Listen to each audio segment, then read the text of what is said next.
최근에 좀 됐는데 얼마 전부터 지금 보시는 이분의 기아 추천 댓글이 있더라고요. 그래서 한번 짚고 넘어가야겠다 그 생각이 들더라고요. 근데 짚고 넘어간다는 게 뭐 특별한 건 아니고 이분의 의견을 한번 보고 기아 차트도 한번 보고 제 입장도 한번 이야기해보고 그렇게 해볼게요. 여러분도 혹시 어떤 종목에 대해서 이렇게 구체적으로 좀 말씀하시면 제가 이야기를 해볼게요.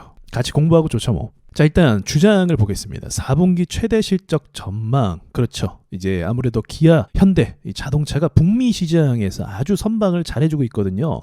북미 시장에서 어떤 거에 또 이익을 보고 있다? 환이익을 보고 있다. 그러니까 환율이 오르니까 달러 벌이를 하는 거예요. 그래서 매출이 더 많이 늘어난 부분이 있습니다. 그리고 시장 점유율도 늘어나고 있는 것도 사실이고요. 이미지도 굉장히 좋고 이번에 트럼프도 제네시스를 타고 의전 차량으로 제네시스를 선택했었죠.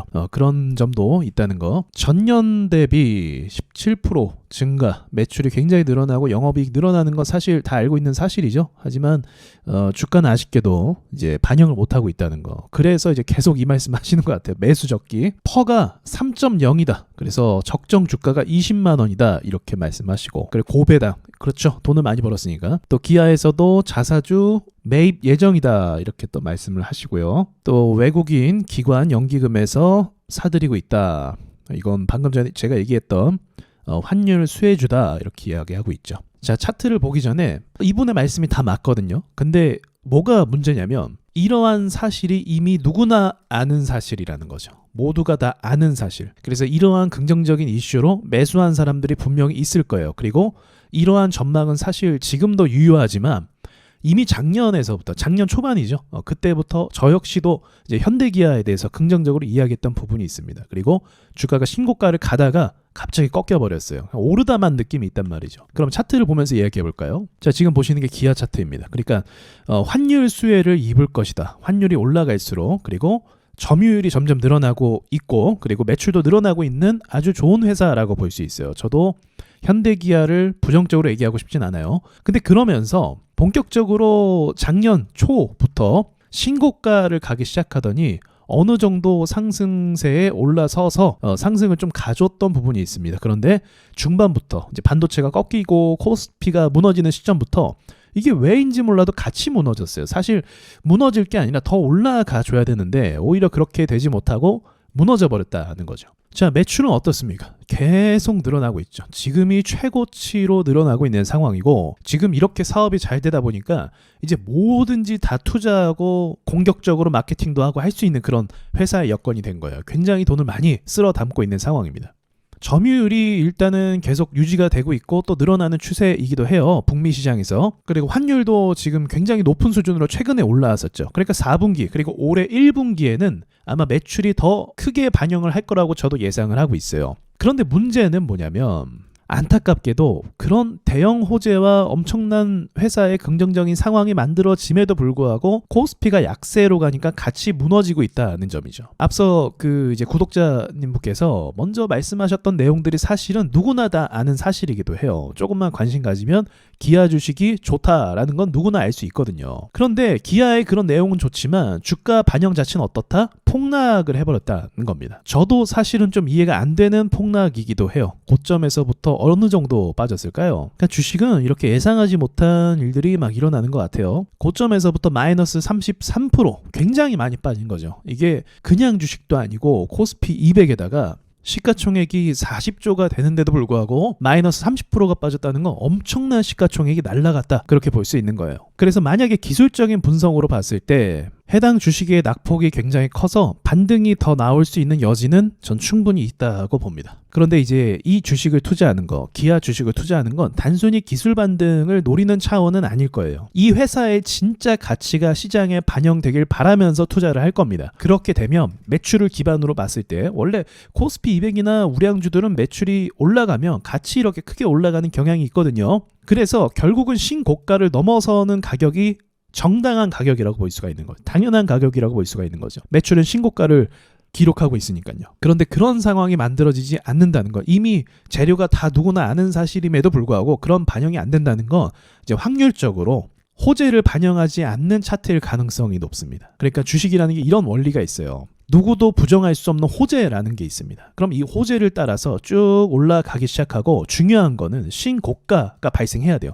신고가가 발생하면 사람들이 기대감이 있기 때문에 매도하고 싶은 마음이 들지 않아요. 그래서 매도하는 사람은 적어지고 매수하는 사람만 많아지기 때문에 주가가 계속 위를 향해 갈 수 있는 겁니다. 시가총액은 상관없어요. 시가총액이 아무리 높아도 비트코인처럼 아무리 높아도 많은 사람들이 신앙과 믿음으로 매수를 누리게 된다면 해당 주가는 계속 올라갈 수 있는 효과가 발생하게 되는 거예요. 그러니까 매출이 늘어나고 환율이 잡히지 않고 이런 상황에서 어떻게 보면 굉장히 수혜를 입는 주식이라 볼 수 있는데 여기서 신고가 랠리를 계속 가주면 가졌지 꺾여서는 안 됐다는 거죠. 그럼 어떻게 되겠어요? 앞에서 있었던 재료가 있을 거 아니에요.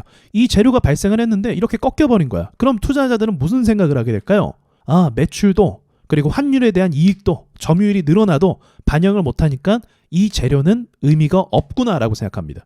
근데 의미가 없는 재료요? 아니란 말이죠. 역대급 재료인 게 맞단 말이죠. 쓰신 글처럼 굉장히 좋은 회사란 말이죠. 근데 반영을 안 해요. 그럼 그것은 무엇이다? 시장에서 그렇게 낙인이 찍힌 겁니다. 여러분 주식에서 이 낙인이라는 개념이 있거든요. 무슨 말이냐면 초전도체 하면 무슨 주식 떠오릅니까? 신성 델타테크 떠오르죠. 경영권 분쟁하면 무슨 주식 떠올라요? 고려 아연 떠오르죠. 대북주 하면요.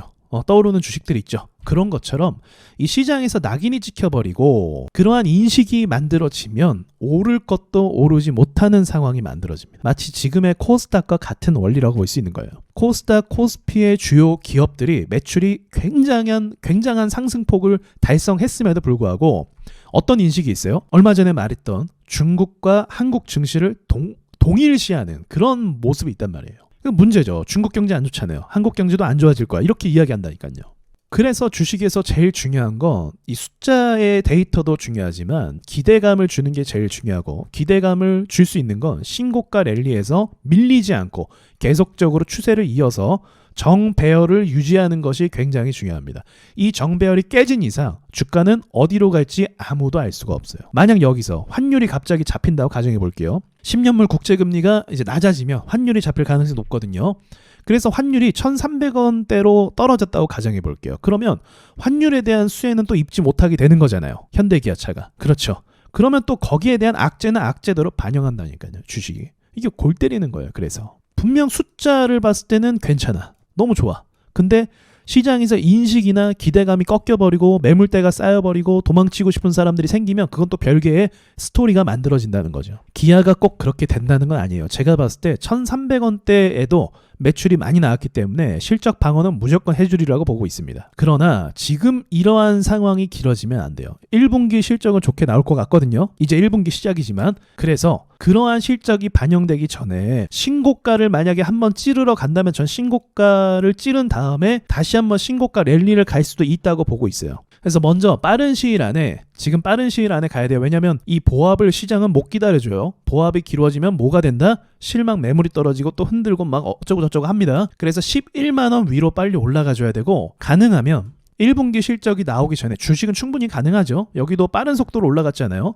그래서 한두 달 만에 정고점을 찔러주면 저는 굉장히 큰 속도로 빠른 속도로 올라갈 수도 있을 것 같다고 생각이 들어요. 그렇게 된다면 코스피도 우상향을 한다는 거죠, 사실은. 그래서 이러한 실적이나 그런 객관적인 데이터를 분석하는 것도 중요하지만 기아와 현대차 차트가 시장에서 어떤 식으로 인식을 받고 있고 어디서 많이 물려 있고 이런 것도 종합적으로 판단하는 게 중요합니다. 만약에 이런 오류가 있어요, 여러분. 재료라고 하죠.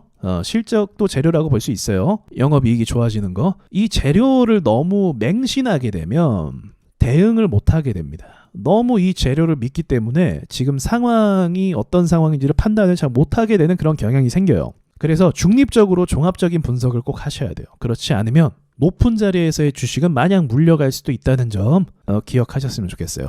아마 저렇게 댓글을 달아주셨으니까 매수를 분명히 했을 거라고 저는 짐작하고 있습니다. 어쩌면 자신도 매수를 했으니까 여러분도 들어와라 이런 마인드이실 수도 있을 것 같고요. 뭐 그런 거는 나쁘다고 생각하진 않아요. 그런데 어차피 우리가 들어온다고 해도 이게 뭐 오를 주식은 아닙니다. 이게 개인에 의해서 올라가는 주식은 아니에요. 그런 사이즈가 절대 아닙니다. 오히려 개인들이 들어오니까 패대기를 쳐버렸잖아요. 잔인하게. 이게 말이 됩니까? 이게 30% 빠지는 게. 그래서 저는 한 줄로 평가하자면 빠른 시일 안에 11만 원 그리고 정고점 뚫으면 가능성 있다. 그렇게 봅니다.